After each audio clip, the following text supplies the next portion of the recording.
আসসালামু আলাইকুম। পর্যায়ভিত্তিক গতির চতুর্থ লেকচারে সবাইকে স্বাগতম। আজকের লেকচারে আমরা এই টপিকগুলো পড়ব: সর্বোচ্চ সরণ, বেগ ও ত্বরণ, সরল দোলন গতির পর্যায়কাল নির্ণয়, পর্যায়কাল ও কম্পাঙ্কের সাথে বল ধ্রুবকের সম্পর্ক। এরপর আমরা কিছু গাণিতিক সমস্যা দেখব। তারপরে আমরা আগে যা পড়লাম, যে সকল রাশি পড়লাম তাদের লেখচিত্র আঁকবো। তাহলে এখন আমরা প্রথম টপিকটা সর্বোচ্চ সরণ, বেগ ও ত্বরণ নির্ণয়টা দেখব। আমরা একটা চার্ট করে তারপর সেখানে দেখব। আচ্ছা, এখানে আমরা সরণ, বেগ, ত্বরণের রাশিমালাগুলো লিখলাম। এগুলাকে আমরা স্বাভাবিক মান বা নর্মাল ভ্যালু হিসেবে দেখলাম। সরণ x equals to a sine omega t plus del, বেগ omega a cos omega t plus del, v equals to omega root a square minus x square. ত্বরণ এর আমরা জানি। আর বলতে পারেন, ভাইয়া আপনি এখানে সিনপাত করলেন, আমরা জানি ত্বরণের এখানে একটা মাইনাস আছে, এখানে একটা মাইনাস আছে, আপনি মাইনাস দিলেন না। আরে ভাই, আমি তো লিখছি এখানে ভ্যালু মাইনাস, তো এখানে ত্বরণের দিক বোঝায়, দিক দিয়ে আমি কী করবো, আমার লাগবে না। আচ্ছা, তাহলে এখন আমরা এই প্রত্যেকটা জিনিস থেকে এগুলোর সর্বোচ্চ মান আমরা বের করে দেখব। খেয়াল করুন, প্রথমে সরণের সমীকরণটা আছে এ sine omega t plus del. তাহলে এই এক্সের মান কার উপর নির্ভর করতেছে? টি এর উপরে। কিন্তু টি কিন্তু এখানে একা নাই, তার সাথে একটা ওমেগা গুণ আছে, তার সাথে একটা ডেল যোগ আছে, এবং পুরাটা একটা সাইনের প্যাটের মধ্যে আছে। সুতরাং এক্স এখানে পুরো সাইন ওমেগা টি প্লাস ডেলের উপর নির্ভর করতেছে, এবং সে এখানে গুণ অবস্থায় আছে। তাহলে এক্স এর মান কখন ম্যাক্সিমাম হবে? যখন সাইন ওমেগা টি প্লাস ডেলের মান ম্যাক্সিমাম হবে। এখন আমরা জানি sign omega t plus del বা সাইন থিটা এর ম্যাক্সিমাম ভ্যালু হচ্ছে 1। তাহলে আমি যদি এইটার মান 1 বসায় দেই, তাহলেই কিন্তু আমার এই এক্স এর সর্বোচ্চ মানটা পাবো। তাহলে 1 বসাইলে আমরা কি পাবো? এক্স ম্যাক্স ইকুয়ালস টু এ। এখন দেখেন একটা মজার জিনিস, আমরা কিন্তু বিস্তারের সংজ্ঞা থেকেই জেনেছিলাম যে কোনো একদিকে সরণের সর্বোচ্চ মানকে বিস্তার বলে। সুতরাং এক্স এর সর্বোচ্চ মান বিস্তার হবে, এটা আগে থেকেই বলা যেত। আচ্ছা, তাও আমরা দেখলাম। এবার আসি বেগে। বেগের সমীকরণ হচ্ছে omega a cos omega t plus del. এখানে দেখুন, ভি কার উপর ডিপেন্ড করতেছে? টি এর উপরে। টি একলা না, পুরা জিনিসটা কজের পেটের মধ্যে আছে। তাহলে ভি এর মান পুরো কস থিটার উপর ডিপেন্ড করবে। কস থিটার সর্বোচ্চ মান কত? 1। যদি আমি কস থিটার সর্বোচ্চ মান 1 বসিয়ে দিই, তাহলে আমি ভি এর সর্বোচ্চ মান পাবো। সেটা কত পাবো? V max is equal to omega A. আচ্ছা, ভি এর এই সমীকরণটা দেখলাম। এখান থেকে কি জিনিসটা আসবে দেখি। ভি এখানে কার উপর ডিপেন্ড করতেছে? এক্স এর উপরে। ভি কখন সর্বোচ্চ হবে? যখন এক্স স্কোয়ার মিনিমাম হবে, কারণ সে মাইনাস হয়ে যাচ্ছে, এ স্কোয়ার থেকে একটা জিনিস বিয়োগ হয়ে যাচ্ছে। তাহলে আমি যত কম বিয়োগ করতে পারবো, অবশিষ্ট তত বেশি থাকবে। তাহলে এটা কখন ম্যাক্সিমাম হবে? যখন এক্স স্কোয়ারটা মিনিমাম হবে। এখন এক্স স্কোয়ারের মিনিমাম ভ্যালু কত? 0, কারণ স্কোয়ার আছে, আমি নেগেটিভ কোনো মান পাবো না। তাহলে একদম লোয়েস্ট মানটা হবে 0। এক্সের মান যদি আমি 0 বসাই, তাহলে ভি এর মানটা কত আসবে? ওমেগা রুট এ স্কোয়ার থাকবে, মানে ওমেগা ওটাই আসলো। তাহলে আমরা কখন ভি এর মানটা সর্বোচ্চ পাইলাম এই সমীকরণ থেকে? যখন এক্সের মান 0, মানে এক্স ইকুয়ালস টু 0 হলে ভি ম্যাক্স হবে। আচ্ছা, এক্স ইকুয়ালস টু 0 মানে যেন কি ছিল? এক্স ইকুয়ালস টু 0 মানে ছিল সরণ 0। সরণ 0 মানে সাম্যাবস্থা। ওকে, তার মানে সাম্যাবস্থায় বেগ সর্বোচ্চ। মনে থাকবে, সাম্যাবস্থায় বেগ সর্বোচ্চ। আচ্ছা, এবার আসছি ত্বরণের সমীকরণ। ত্বরণের মান লিখলাম ওমেগা স্কোয়ার এ sine omega t plus del. এখানে সাইন থিটার উপর ডিপেন্ড করতেছে এ এর মান। তাহলে এ এর মান কখন ম্যাক্সিমাম হবে? যখন সাইন থিটার মান ম্যাক্সিমাম হবে। সাইন থিটার ম্যাক্সিমাম মান হচ্ছে 1। তাহলে এটার মান যদি 1 বসিয়ে দিই, তাহলে আমি ত্বরণের ম্যাক্সিমাম ভ্যালু পাবো। সেটা এ ম্যাক্স ইজ ইকুয়ালস টু এর মান 1 বসান। তাহলে 1 বসায় দেন, কত আসবে? ওমেগা স্কোয়ার এ। বুঝে গেছে? যদি আপনি এখন এখানে সামনে মাইনাস দিয়ে করেন, কোনো সমস্যা নেই, সেটা দিক বোঝাবে, মান না। একইভাবে আমি যদি এখান থেকে করতে চাই, এখানে ত্বরণ কার উপর ডিপেন্ড করতেছে? এক্স এর উপরে। এ কখন ম্যাক্সিমাম হবে? যখন এক্স ম্যাক্সিমাম হবে। বলুন তো এক্স এর ম্যাক্সিমাম মান কত? বুঝে লেখা আছে এ। তাহলে যদি আমি এখানে এক্স এর ম্যাক্সিমাম মান এ বসায় দিই, তাহলে কিন্তু আমি ত্বরণের এই মানটা পেয়ে যাব। তার মানে এক্স এর মান কত বসাইলে এ ম্যাক্সিমাম হচ্ছে? এ, ক্যাপিটাল এ বসাইলে মানে বিস্তারে, তার মানে এক্স ইকুয়ালস টু এ হইলে ত্বরণ ম্যাক্সিমাম, এক্স ইকুয়ালস টু এ মানে কি বিস্তার, তার মানে ত্বরণ কোথায় ম্যাক্সিমাম হয় বিস্তারে। সারা জীবন মনে রাখবেন, সাম্যাবস্থায় বেগ সর্বোচ্চ, বিস্তারে ত্বরণ সর্বোচ্চ। এখন আমরা সরল দোলন গতির ক্ষেত্রে পর্যায়কালটা নির্ণয় করব। আচ্ছা, তাহলে আমরা এখন সরল সমদিত স্পন্দন বা সরল দোলন গতির জন্য পর্যায়কালের মান বের করব। পর্যায়কাল যেন কাকে বলে? যে নির্দিষ্ট সময় পর পর কোনো একটা বস্তুকণা তার আগের দশায় ফিরে আসে। আগের দশা মানে আগের সরণ বা আগের বেগ বা আগের ত্বরণ প্রাপ্ত হয়। তাহলে আমরা একটা বস্তুকণা সরণের সমীকরণ ব্যবহার করে সেখান থেকে তার পর্যায়কালটা একটু বের করার চেষ্টা করি। আচ্ছা, সরণের সমীকরণ যেন আমরা কি জানি? এ sine omega t plus del. এখন আমরা একটা কাজ করি, এই যে এখানে যে সময়টা আছে সেই সময়ের সাথে আমি এখন একটা ট্রায়াল ভ্যালু বা একটা সংখ্যা আমি যোগ করব, যোগ করে দেখব সেটা আগের সরণে ফিরে আসে কিনা। যদি আসে তাহলে যেই সংখ্যাটা আমি যোগ করলাম সেটা হবে পর্যায়কাল, আর যদি না হয় তাহলে পর্যায়কাল হবে না। তাহলে আমি আবার মনে করি, আবার সরণের একটা সমীকরণ মান আমি ধরে নিলাম, সেটাকে বললাম এক্স প্রাইম, কারণ আমি এখানে টি এর অন্য একটা মান বসাবো, যোগ করব এ সাইন। একটা কাজ করি, টি এর সাথে আমি আমার মন মতো একটা সংখ্যা যোগ করি, T plus twice pi by omega যোগ করলাম। হ্যাঁ, আচ্ছা, এবার একটা কাজ করি, এটা দিয়ে গুণ করে দিই। হ্যাঁ, যদি গুণ করে দিই কি আসবে? Omega t plus omega, omega কাটা যাবে, থাকবে 2 পাই প্লাস ডেল। তারপরে কি হলো? এ সাইন, দেখেন তো কি লেখা যায় এটাকে? 2 পাই plus omega t plus del লেখা যায় না? অবশ্যই যায়। এবার দেখেন সাইন, ভিতরে আছে টুয়াইস পাই, সাইনই থাকবে এবং টুয়াইস পাই প্লাস মানে চতুর্থ চতুর্ভাগ ঘুরে আবার প্রথম চতুর্ভাগে ঢুকে গেছে। ত্রিকোণমিতি আপনারা পারেন, না পারলে ম্যাথ ভাইয়ের ক্লাসটা দেখবেন। আচ্ছা, তাহলে প্রথম চতুর্ভাগে যদি ঢুকেছে সেখানে সব পজিটিভ, সুতরাং এখানে চিহ্নের কোনো পরিবর্তন হবে না এবং এখানে যে কোণটা আছে সেটাই হবে। তাহলে এখন একটা জিনিস খেয়াল করেন তো, এই যে মানটা পাইলাম এটা কিন্তু আমরা এক্সে ধরেন, এক্স থেকেই জানি, সুতরাং আমি এখানে লিখতে পারি এক্স, অর্থাৎ x prime is equals two x.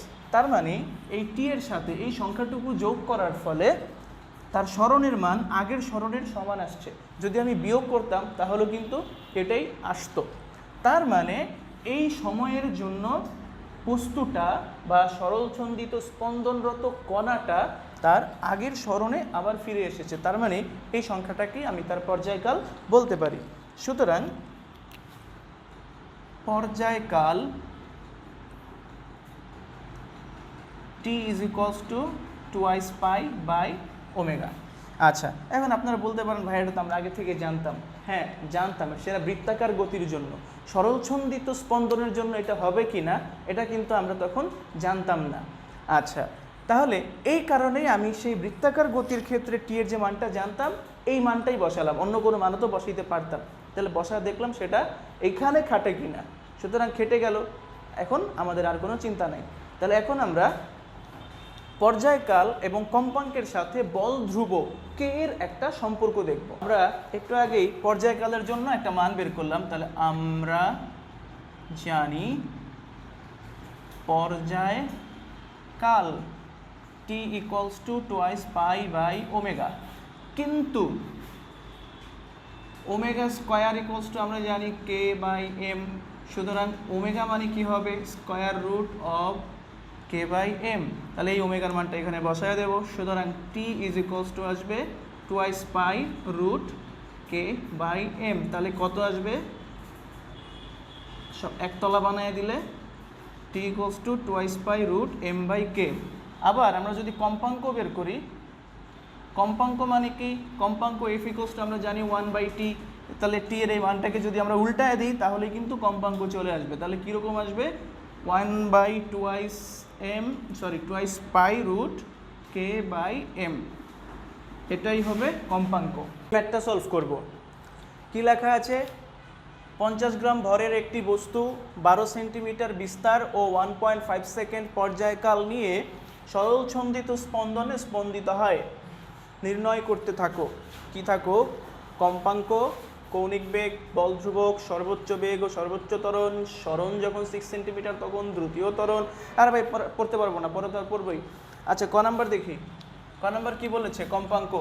এই কম্পাঙ্ক ইকুয়ালস টু আমরা কি জানি? কম্পাঙ্ক এফ ইকুয়ালস টু, এফ এমনি হলো কি লেখা, F is equals two 1/t। টি জানো কত দেওয়া আছে? পর্যায়কাল 1.5 সেকেন্ড, 57 আসবে 0.637 হার্টজ। পরে খ, কত বড় ম্যাথ তাই না? কৌণিক বেগ, কৌণিক বেগ মানে ওমেগা, ওমেগা 2π/t। বসিয়ে দেই 2 × 3.14, টি এর মান দেওয়া আছে 1.57, কত আসবে? 4 রেডিয়ান পার সেকেন্ড। ওকে, তারপরে গ, বল ধ্রুবক, omega square is equals two k/m, এটা আমরা জানি। এখান থেকে আমরা k এর মান পাবো m ওমেগা স্কোয়ার। m দেওয়া আছে কত? 50 গ্রাম, মানে 0.05 কেজি। আর ওমেগা পেয়েছিলাম 4, এটার স্কোয়ার কত আসে? 8 আসবে। ঠিক আছে, এটা 0.8 নিউটন পার মিটার। ওকে, তারপরে কত? ঘ, ঘ কি বলছে? সর্বোচ্চ বেগ ও সর্বোচ্চ ত্বরণ Vmax, Vmax ইকুয়ালস টু আমরা কি জানি? ওমেগা এ। ওমেগা কত বের করেছি? 4, এ কত? 12 সেন্টিমিটার, তাই না? 12 সেন্টিমিটার মানে 0.12 মিটার, 0.48 একক কি? Metre per second. তারপর হচ্ছে সর্বোচ্চ ত্বরণ Amax, Amax মানে হচ্ছে ওমেগা স্কয়ার এ। তাহলে এবার ওমেগা কত? 4 স্কয়ার, এটা কত? 0.12। দেখছেন কত সহজে করে ফেলছি? 1.92 একক কি? Metre per second square. তারপরে ঘ শেষ। তারপরে কি বলেছে? ম, এটাতে কি বলেছে? সরণ যখন 6 সেন্টিমিটার তখন দ্রুতীয় ত্বরণ। আচ্ছা দেখেন, এখানে সরণের মান দেওয়া আছে, বেগ বের করতে হবে, ত্বরণ বের করতে হবে। তাহলে এখন আমরা কি জানি? v equals to omega root a square minus x square. সরণ দেওয়া আছে তাই এই সমীকরণ বসাইলাম। কত আসবে? ওমেগা মানে 4 রুট 0.12 স্কয়ার ইন্টু 0.6 সেন্টিমিটার বলছে, তাহলে 0.06 স্কয়ার। কত আসে? এটা ক্যালকুলেট করুন। হ্যাঁ, তাহলে এটা আসবে 0.416 মিটার পার সেকেন্ড। আবার ত্বরণ, ত্বরণ ইকুয়ালস টু আমরা জানি ওমেগা স্কয়ার এক্স, এক্স এর মান দেওয়া আছে 6 সেন্টিমিটার। দেখেন এটা ক্যালকুলেট করার দরকার নাই, এক্স এর মান মানে এর মান 12 বসায় পাইছিলাম এটা, তাহলে এটার অর্ধেক হবে 0.96 মিটার পার সেকেন্ড স্কয়ার। কী দেওয়া আছে? 6 নাম্বার, 0.785 সেকেন্ড সময় পরে সরণ 6 সেন্টিমিটার হলে আদি দশা। এতক্ষণ যা করছেন সব এমসিকিউ, এটা গ নাম্বারের জন্য আসতে পারে। তাহলে দেখেন এখানে সরণের মান দেওয়া আছে, তাহলে আমরা একটা কাজ করি, আমরা সরণের সমীকরণটা লিখি। X equals to a sine omega t plus del. আদি দশা বের করতে বলছে, মানে ডেলের মান বের করতে হবে। এক্সের মান দেওয়া আছে, সময় দেওয়া আছে। আচ্ছা, তাহলে আমরা একটু পরে বসাবো। হ্যাঁ, পরে বসাই। X equals to a sine omega মানে 2 পাই বাই টি, আর এই টি এর মান দেওয়া আছে এত, একটু পরে লিখি, প্লাস ডেল। আমরা কিন্তু ওমেগার যে মানটা আগে বের করেছিলাম সেটাও লিখতে পারতাম, কোনো সমস্যা ছিল না, কিন্তু এভাবে ভেঙে লিখলে সুন্দর একটা মান আসবে, সে কারণে এখানে আমি আলাদা করে এবার ভাঙলাম। আচ্ছা, তাহলে এখন মানগুলো বসাই। এক্সের মান মানে সরণ দেওয়া আছে 6 সেন্টিমিটার, মিটারে নেওয়া দরকার নেই কারণ বিস্তারকেও আমি সেন্টিমিটারেই বসাবো, ফলে এককের কাটাকাটি যাবে। সাইন এবার 2 পাই বাই টি, টি মানে হচ্ছে 1.57। এবার এই টি এর মান কত? ছোটটি যেটা দেওয়া আছে 0.785। আচ্ছা, প্লাস ডেল। এবার একটা জিনিস খেয়াল করুন, 12 এই পাশে পাঠিয়ে দিলে এখানে হবে হাফ। এরপরে এই 0.785 1.57 এর মধ্যে দুইবার যায়, তাহলে এখানে কি থাকবে? 2 পাই বাই 2। তার মানে এখানে থাকবে সাইন পাই প্লাস ডেল। ওকে, তাহলে এখানে কি আসবে? সাইন যদি এই পাশে নিয়ে আসি তাহলে কি হবে? সাইন ইনভার্স হাফ, এখানে থাকলো পাই প্লাস ডেল। তাহলে সাইন ইনভার্স হাফ মানে কত? Pi by 6। Equals to pi plus del. তাহলে এখান থেকে আমরা ডেলের মানটা বের করে ফেলতে পারবো -5π/6 ইকুয়ালস টু -5π/6 রেডিয়ান। এটাই কিন্তু অ্যান্সার। ঠিক আছে, ওকে। তাহলে আমরা গাণিতিক সমস্যাটা দেখলাম, খুবই সহজ এবং স্যাম্পল। এইবার আমরা ইম্পর্টেন্ট একটা জিনিস লেখচিত্র নিয়ে আলোচনা করব এবং এগুলো আমি এঁকে দেখাবো, তারপর একটু অ্যানালাইসিস করার চেষ্টা করব। ঠিক আছে, লেখচিত্রের জন্য ফ্রেমগুলো আমি এখানে আগে এঁকে নিলাম। আমরা সময়ের সাপেক্ষে সরণ, বেগ, ত্বরণের গ্রাফ আঁকবো। সরণের সাপেক্ষে বেগ এবং ত্বরণের গ্রাফ আঁকবো। সরণের সাপেক্ষে তো সরণের টাকা যায় না, এই কারণে দুইটা হবে। তাহলে প্রথমে এই জায়গাটা খেয়াল করি আমরা। এখানে আমরা সরণের সমীকরণ কি জানি, S sign omega t plus del, এবং এই সমীকরণটা লিখতে হবে কারণ টি এর সাপেক্ষে লিখেছি। তাহলে গ্রাফটা কেমন হবে সেটা আমাকে কে বলবে? ও বলবে। ও বলবে এটা একটা সাইনের গ্রাফ হবে। আমরা জানি ত্রিকোণমিতি ফার্স্ট পেপারের 6ষ্ঠ অধ্যায়ে আমরা গ্রাফ যখন পড়েছি সেখানে দেখেছিলাম সাইনের গ্রাফটা হয় এমন, জল তরঙ্গের ঝিলিমিলি ঝিলিমিলি। ঠিক আছে, ওকে। যেখানে এই যে যাচ্ছে এইটাই একটা পর্যায়বৃত্তিক গতি নির্দেশ করতেছে, এবং এই যে উঁচু নিচু যে বিষয়গুলো, এইগুলা সরণের সর্বোচ্চ মান বিভিন্ন দিকে নির্দেশ করতেছে। তার মানে এই যে এই বরাবর সরণের মান সর্বোচ্চ এখানে এ, এই জায়গাটাতে সরণের সর্বোচ্চ মান -a। সর্বোচ্চ বলতেছি কেন? কারণ এটা এ মান কিন্তু মাইনাস দ্বারা সে যে নিচের দিকে যাচ্ছে সেটা বোঝাচ্ছে। আবার আমি ডান দিকে এখানে সময় দেখিয়েছি, একটা পূর্ণ স্পন্দন সম্পন্ন হলো এখানে। তাহলে এই জায়গাটাতে সময় হবে ক্যাপিটাল টি, এই জায়গাটাতে সময় হবে হাফ টি। তাহলে সময় দেখলাম, সরণ দেখলাম। এবার বেগ সময় লেখচিত্র। এই জায়গাটাতে গ্রাফ কেমন হবে সেটা আমাকে কজ বলবে। কজের গ্রাফ শুরু হয় এখান থেকে, সর্বোচ্চ মান থেকে গ্রাফটা শুরু হয় এবং এইভাবে করে আগের মতোই জল তরঙ্গে তুলতে তুলতে চলে যায়। এই জায়গাটাতে এই মানটা হচ্ছে বেগের সর্বোচ্চ মান, সেই মানটা কত? ওমেগা এ। এই জায়গাটাতেও বেগের মান সর্বোচ্চ, সেটা কত? -ওমেগা এ। মাইনাস কেন? নিচের দিকে বোঝাচ্ছে। তাহলে এইখানে কোন জায়গাটা পর্যায়কাল হবে? এই জায়গাটা হবে পর্যায়কাল, এই জায়গাটা হবে 2t। ওকে, তাহলে এই জায়গাটা মানে সময় হবে হাফ টি। এখন আমি যদি এটার গ্রাফ আঁকি, এটার কি আছে? এখানে সাইন আছে, গ্রাফটা হবে সাইন কাপ, মানে 0 থেকে শুরু হবে, কিন্তু সামনে একটা মাইনাস আছে। সুতরাং 0 থেকে শুরু হয়ে এটার মতো উপরে যাবে না, কোন দিকে যাবে? নিচের দিকে যাবে। অর্থাৎ এইভাবে একটা ঢেউ তুলে সে চলে যাবে। যেখানে এই জায়গাটাতে ত্বরণ হচ্ছে সর্বোচ্চ বিপরীত দিকে, সেটা কত? -ওমেগা² এ। মানে এটাই বিস্তার নির্দেশ করে। এখানে একটু ছোট, এখানে একটু বড় হয়ে গেছে, কিন্তু সেটা হবে না, সমান সমান হবে। ঠিক আছে, একটু নিচের দিকে তো, এই কারণে আমার আঁকতে একটু অসুবিধা হচ্ছে। সরি, এটা মাইনাস না, এটা প্লাস হবে। ঠিক আছে, তাহলে এই জায়গাটাতে পর্যায়কাল টি, এই জায়গাটাতে 2t। আচ্ছা, তাহলে আমরা সময়ের সাপেক্ষে সব কিছুর গ্রাফ দেখলাম। এবার সরণের সাপেক্ষে বেগের গ্রাফ। বেগের সাথে এখানে সরণের সম্পর্কটা পরাবৃত্তাকার, সুতরাং এটা একটা পরাবৃত্ত হবে, সেটা আমরা বুঝতে পারতেছি। তাহলে আমরা জানি বেগ কোথায় সর্বোচ্চ হয়? সাম্যাবস্থায়। সাম্যাবস্থা মানে কি? এই জায়গাটা হচ্ছে সাম্যাবস্থা, এই জায়গায় বেগের মান হবে ম্যাক্সিমাম। এরপর আমি যত ডানে যাব বেগের মান আস্তে আস্তে কমবে, যত বামে যাব বেগের মান আস্তে আস্তে কমবে। তাহলে গ্রাফটা কেমন হবে? এই রকম হবে, বামে গেলেও কমবে, এই রকম হবে, মানে পরাবৃত্ত হবে, নিম্নমুখী। আর এই জায়গাটার হচ্ছে এক্স এর মান, এই জায়গাটাও এক্স এর মান, এখানে এক্স এর মান হবে এ, এই জায়গাটাতে এক্স এর মান হবে -a। তার মানে এখানে আমরা একটা কার্ভ পাবো যেখানে আমরা এক্স এর মান সর্বনিম্ন -a, সর্বোচ্চ a বসাইতে পারবো। কিন্তু এখানে আমরা সময়ের ক্ষেত্রে যখন গ্রাফগুলো আঁকি তখন আমরা অসীম পর্যন্ত গ্রাফ আঁকতে পারবো, কিন্তু সরণের সাপেক্ষে আঁকলে অসীম পর্যন্ত হবে না, সসীম পর্যন্ত হবে। এখন আমরা যদি এই গ্রাফটা আঁকি, এই জায়গাটাতে সমীকরণটা কি নির্দেশ করে? এই জায়গাটাতে সময়টা কি, সমীকরণটা কি নির্দেশ করতেছে? ত্বরণ এবং সরণ। ত্বরণের পাওয়ার 1, সরণের পাওয়ার 1, বিপরীত মুখে আছে। ঠিক আছে, ওকে। তাহলে এটা কি হবে?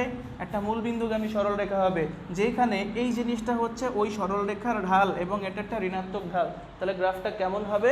গ্রাফটা হবে এই রকম, এই দিকে যাবে, আর এক্সের মান যখন নেগেটিভ হবে তখন গ্রাফটা যাবে এই দিকে, অর্থাৎ তখন ত্বরণ হবে পজিটিভ।